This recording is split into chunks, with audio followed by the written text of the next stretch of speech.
Good morning students. Today we will discuss about the part of history. Topic is the making of nationalism in Europe. Bharat में Europe में राष्ट्रवाद का बनना आज के बारे में डिस्कस करेंगे कि किस तरह से यूरोप जो है एक राष्ट्रवाद के रूप में मतलब एक राष्ट्र बन गया, किस तरह से बना, इसके पीछे जानेंगे क्या रीजन्स थे। तो पहली चीज़ तो आप समझे कि व्हाट इज नेशनलिज्म। नेशनलिज्म क्या होता है? नेशनलिज्म राष्ट्रवाद। राष्ट्रवाद क्या होता है? राष्ट्रवाद वो शब्द होता है जो किसी भी एक विशेष क्षेत्र में रहने वाले लोगों के प्रति देश के प्रति भावना, देश के प्रति लगाव, देश के प्रति प्रेम, अपने देश की सभ्यता और संस्कृति के साथ प्रेम की भावना जब लोगों में उत्पन्न होती है तो ऐसी जो फीलिंग्स होती है वो नेशन के प्रति होती है और वो फीलिंग जो होती है वही नेशनलिज्म कहलाती है। तो आई होप ये चीज़ आपको समझ में आएगी हो गई। जैसे वी आर इंडियन, अगर हम ये कहें कि वी आर इंडियन तो इसका मतलब है कि हमें जो है अपने देश के प्रति प्रेम है, तो हमारे अंदर जो है अपने राष्ट्र के प्रति भावना है, अच्छी है, प्रेम की भावना है। तो वही भावना जो होती है वही नेशनलिज्म की भावना होती है, वही राष्ट्रवाद की भावना होती है। तो आइए जानते हैं कि किस तरह से जो है यूरोप जो है एक राष्ट्रवाद का राष्ट्र बना, किस तरह से उसमें राष्ट्रीय भावना विकसित हुई और राष्ट्रीय भावना के पश्चात जो है वो नेशन स्टेट से जो है किस तरह से जो है यूरोप नेशन में कन्वर्ट हो गया, किस तरह से राष्ट्र बना। तो आप जो है अगर यूरोप के मैप को देखते हैं तो मिड 18 सेंचुरी के मैप को अगर देखें तो वहाँ पर जो है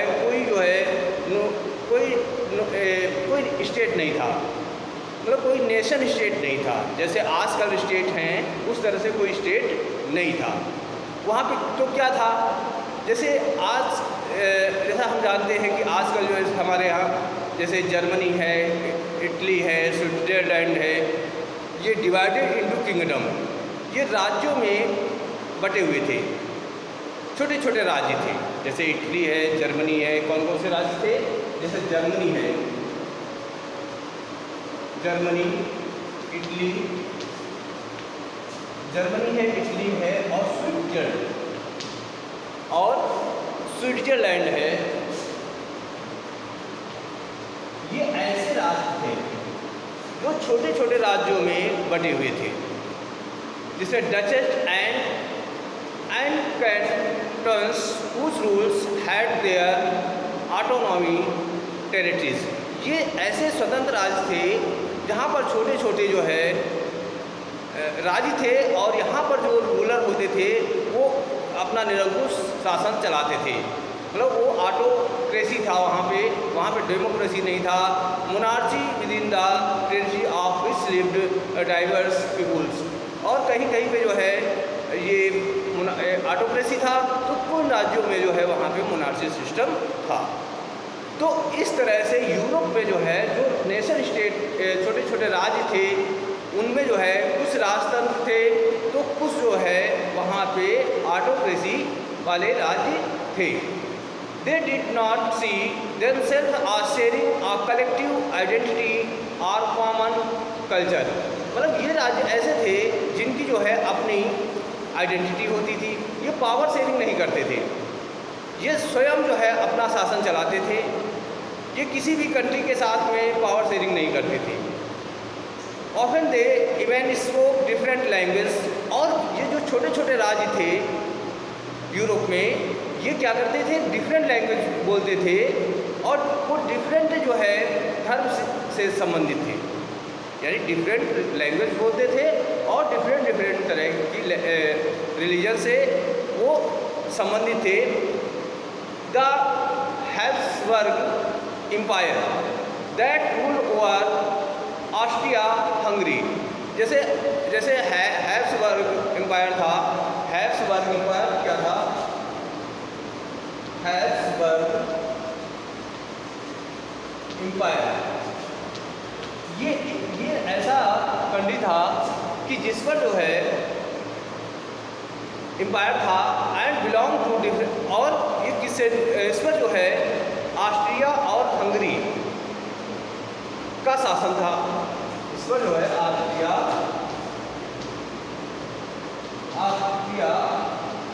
एंड हंगरी का शासन था। इस पर जो है ऑस्ट्रिया और हंगरी का शासन था। तो ये जो है जैसे डिफरेंट रीजन्स थे और जो लोग थे वहाँ पर, तो वो अलग अलग जो है लैंग्वेज, अलग अलग धर्म को मानने वाले थे। जैसे अल्पाइन रीजन में क्या था कि जो that Tyrol Austria and Switzerland, तो ये जो है as well as Bohemia where the autocracy, जैसे बोहेमिया था, बोहेमिया क्या था, वो ऑटोक्रेसी था। तो जर्मनी स्पीकिंग, लेकिन जर्मनी बोलता था। तो कहने का मतलब ये है कि जो वहाँ पे नेशन, छोटे छोटे जो राज्य थे यूरोप में, वो अलग अलग लैंग्वेज बोलते थे और अलग अलग वहाँ पे जो है सिस्टम था, पॉलिटिकल सिस्टम था। कहीं पे ऑटोक्रेसी थी तो कहीं पर जो है मोनार्ची थी। तो और उनकी लैंग्वेज भी अलग अलग थी। It is included the Indian speaking provinces of, जैसे लैम्बर्डी था, लॉम्बार्डी जो है, लॉम्बार्डी और वेनिया, ये ऐसी कंट्री थी जो इटली बोलती थी, इटालियन लैंग्वेज बोलती थी। मतलब जो लोम्बार्डी और वेनिया था, ये जो है ये क्या करते थे, ये जो है इटली बोलते थे और इटली स्पीकिंग वाली स्टेट, मतलब वो थे रीजनल स्टेट थे। Hungary of the population spoke Magyar, जो हंगरी में हाफ ऑफ द पॉपुलेशन, आधी जो पॉपुलेशन थी वो क्या बोलती थी, वो जो है मैग्यार स्पीक करती थी, बोलती थी। फिर the other half spoke variety of the dialects. तो इस तरह से अलग अलग कंट्रियों में जो अलग अलग छोटे छोटे रीजनल स्टेट थे, क्षेत्रीय राज्य थे, वो अलग अलग धर्मों के थे, अलग अलग लैंग्वेज बोलते थे। तो इस तरह से यूरोप जो था उस टाइम मिड 18 में वो छोटे छोटे राज्यों में बटा हुआ था। तो आई होप ये चीज़ आपको समझ में आ गई होगी कि हमारा जो यूरोप था मिड 18 में, जैसे आज के नेशन स्टेट है वैसे नेशन स्टेट नहीं थे। वो छोटे छोटे जो है राज्यों में बटे हुए थे। कुछ जो है स्टेट जो है राजतंत्र होते थे और कुछ जो है तानाशाही के रूप में धारण किए हुए थे। और वहाँ पर जो लोग थे वो अलग धर्मों के, अलग अलग रिलीजियस के लोग रहते थे। तो आई होप ये चीज़ आपको जो है क्लियर हो गई होगी। तो इसी के साथ में आप, तो यहाँ पे जो है autocracy and the middle class, aristocracy यानी निरंकुशवाद और न्यू मिडिल क्लास। कैसे यहाँ पे यूरोप में क्या था कि जो socially and politically a landed autocracy was the dominant class on the continent. यहाँ पर जो गवर्नमेंट थी वो ऑटोक्रेसी गवर्नमेंट थी। यहाँ पे निरंकुशता का बोलबाला था। The members of this class were united by a common way of life cut across the regional divisions. यहाँ पर जो लोग थे वो यहाँ पर कॉमन रूप में रहते थे, रीजनल डिवीजन हिसाब से बटे हुए थे। और they own state in the countryside and also town houses.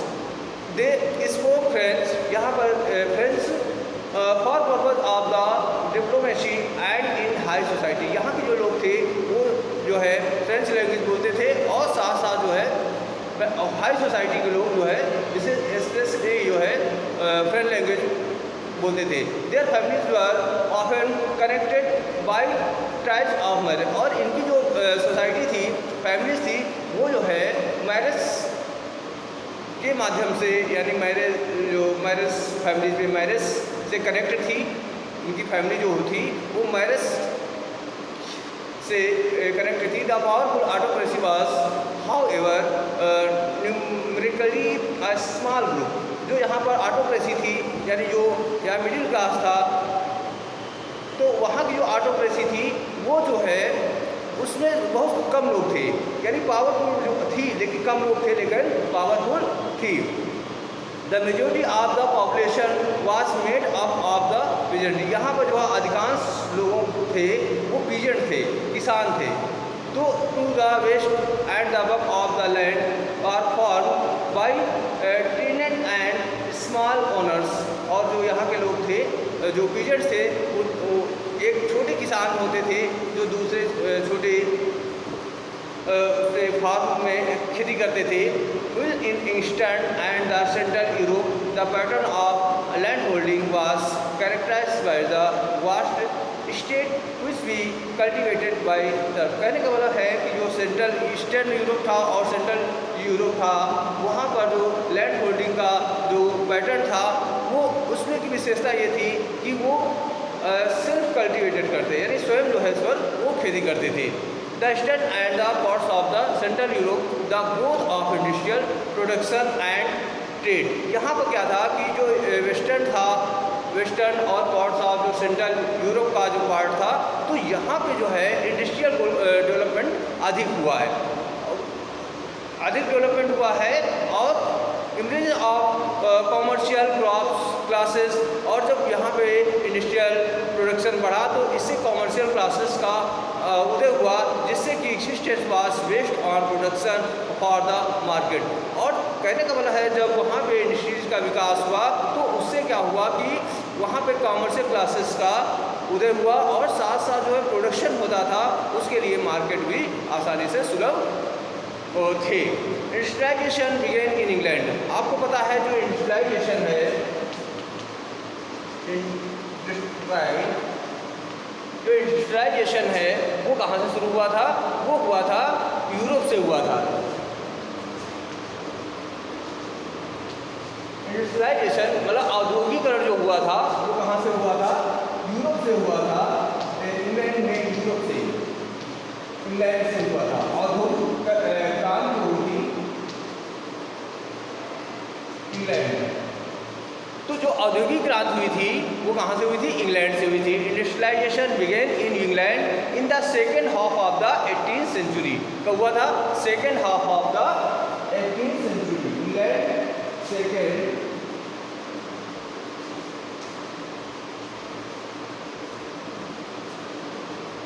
तो England in the second half of the 18th century. तो 18th सेंचुरी में जो है इंग्लैंड में सेंचुरी में वहाँ पर औद्योगिकरण हुआ। तो इस तरह से औद्योगिकरण से जो है क्या हुआ कि तेज़ी से जो है फ्रांस का विकास हुआ। Parts of the German states in occurred only during the 19th century in age of new social groups. इससे क्या हुआ कि सोशल ग्रुप का उदय हुआ, नए समाज का विकास हुआ, क्योंकि वर्किंग क्लास पॉपुलेशन यहाँ पे अब ज़्यादा थी। And middle class made up a industrialist. और जो मिडिल क्लास के लोग थे वो अब उद्योगपति बन गए थे, बिजनेसमैन बन गए थे, प्रोफेशनल्स हो गए थे। In central and eastern Europe there groups are. कहने का मतलब है कि अब जो है जब इंडस्ट्रियलाइजेशन हो गया तो वहाँ पर जो है तेज़ी से विकास हुआ और पूंजीवाद का विकास हुआ, उदय हुआ। और साथ साथ जो है न्यू मिडिल क्लास जो है वो अब जो है क्या हुआ कि उसका जो है बड़ी तेज़ी से विकास हुआ और उसका जो है उसका पूरी तरह से विकास होने से क्या हुआ कि समाज में जो है एक उदारता की भावना का विकास हुआ। तो इस तरह से जो है यूरोप में जो है मिडिल क्लास का किस तरह से ऑटोक्रेसी से मिडिल क्लास को किस तरह से जो है प्रभावित किया। तो आई होप ये चीज़ क्लियर हो गई होगी। इसी के परिप्रेक्ष्य में जो है दूसरा पॉइंट है, what is the liberal nationalism stand for. National जो है लिबरल नेशनलिज्म यानी उदारवाद राष्ट्रवाद की भावना का क्या है? उदार राष्ट्रवाद की भावना क्या है? ये एक idea of national unity in early 19th century Europe में जो है ये उस टाइप का आइडिया था, विचार था जो closely allied to the ideology of the liberalism. Liberalism मतलब होता है उदारवाद की जो है लोगों की ये जो आइडियोलॉजी थी वो उसके उस टाइम 18th सेंचुरी में यूरोप में थी। द टर्म जो है लिबरलिज्म जो है वो ड्राइव हुआ है लैटिन वर्ड था जिसका नाम लिबर, यानी जो लिबरलिज्म है ये इस वर्ड ये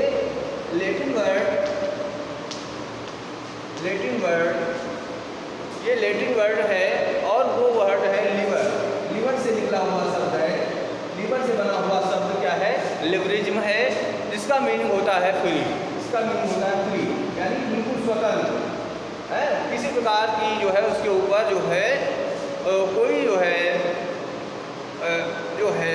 कोई उसके ऊपर अधिकार ना हो, कोई पावर ना हो, यानी पूरी तरह से free.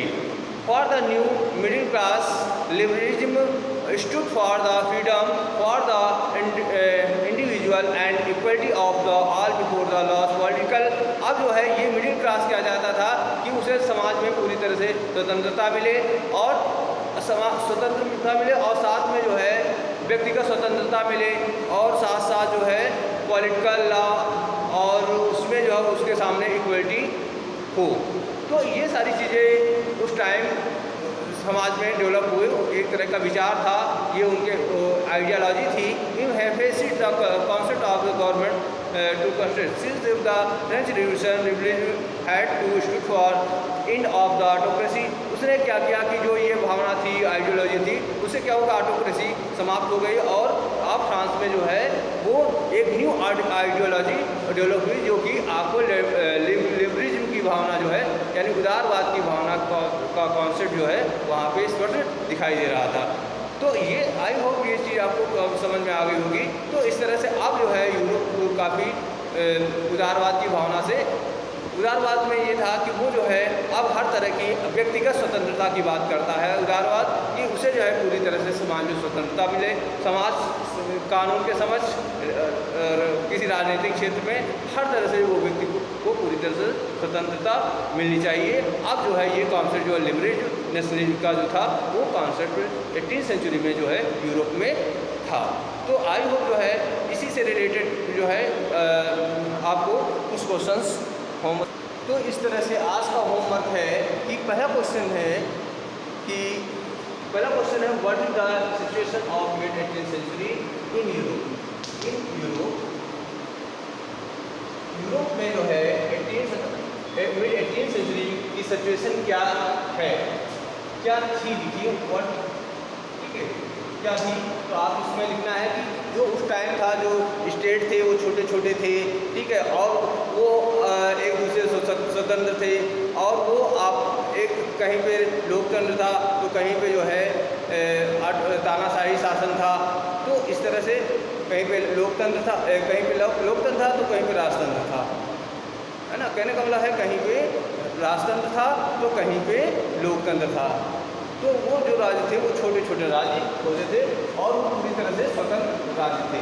What is the autocracy. Autocracy क्या होती है, यानी निरंकुशता क्या होती है, वो शासन जिस पर किसी प्रकार का अंकुश नहीं होता है वो शासन जो होता है निरंकुश होता है। इसी तरह what is the liberal nationalism in stand for, ये क्या है, लिबरलिज्म का मतलब होता है फ्री, है ना, इसका मतलब होता है फ्री। ये लैटिन वर्ड लिबर से निकला हुआ वर्ड है जिसका अर्थ होता है फ्री। तो आई होप जो है तीनों क्वेश्चन के आंसर समझ में आ गए होंगे। और आज का होमवर्क यही है, इसे होमवर्क करके सेंड करें और साथ साथ मैं बच्चों आपको नोट्स भी प्रोवाइड करूँगा और वो वर्क जो है आप अपनी बुक में कॉपी पे ज़रूर अवश्य कर लेंगे। तो इसके लिए मैं आपको नोट्स शीघ्र ही प्रोवाइड करने की कोशिश करूँगा। जय हिंद।